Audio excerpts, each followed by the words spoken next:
Okay, this video is for all Australians, but in particular West Australians, because I've had first-hand experience being arrested many times by the West Australian Police over the past few years. And so I've got some intel to give you should you be arrested by the West Australian Police, and that intel is never, ever sign the bail agreement. Don't do it. There is a small catch, but never sign it. Suffice to say, the West Australian Police are as crooked as their fascist government that employs them. And when you enter into a bail agreement with them, you're entering into a very bad contract. One that allows police to grab you at any time. They can turn up at your home at any time of the day or night, take you back into custody. They did this to me, actually. They turned up 1:30 a.m. when I was on a bail agreement. 2 units of paddy wagons, lights on so all the criminals could see, all the neighbours could see what a criminal I am. Waking me from my bed and taking me back into custody because they said I'd breached a bail agreement. Now, if the police don't like you, and trust me, they don't like me, they can arrest you as often as they like just to have a bit of fun with you. So, again, never, ever enter into a bail agreement with police, ever. But as I said, there is a catch. Remember, the police rely on the public's general ignorance about how they operate behind closed doors. So today's video is about the period of time just after you've been arrested and you're still in custody. The police will push a bail document in front of you so that you can be released. They might even smile and get all buddy with you and say, oh, here we go, mate, we'll get you out of here as quickly as we can. And everyone, including myself when I first started doing this, just thinks, oh, well, to get out of police custody, you have to sign the bail. And where do I sign? I need to get out. The trouble is the bail agreement might even stop you being able to leave the state unless the police allow it.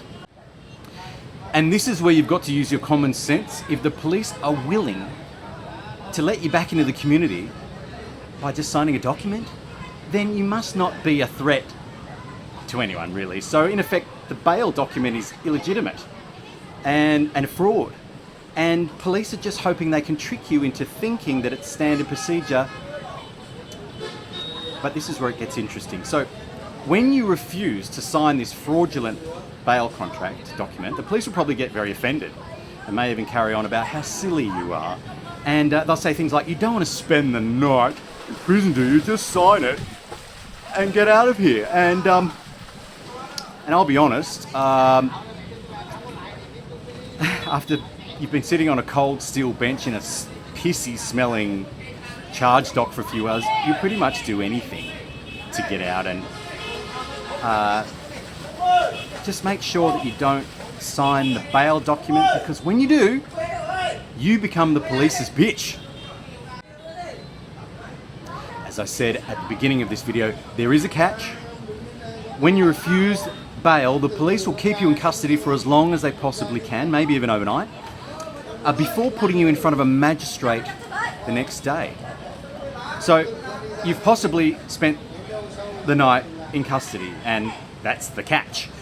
It's a horrible experience, but you can either take your poison now just for one night, or you can be the police's bitch on call for the next year or however long your matter takes to go through court. So you're presented to the magistrate, who knows full well that when the police are going to let you go just by signing a document, then you're not going to be a threat to the community. So they just let you go on a notice to appear. A notice to appear. Non-binding, which means you're not going to be the police's bitch for the whole next year while your matter is dealt with through the courts.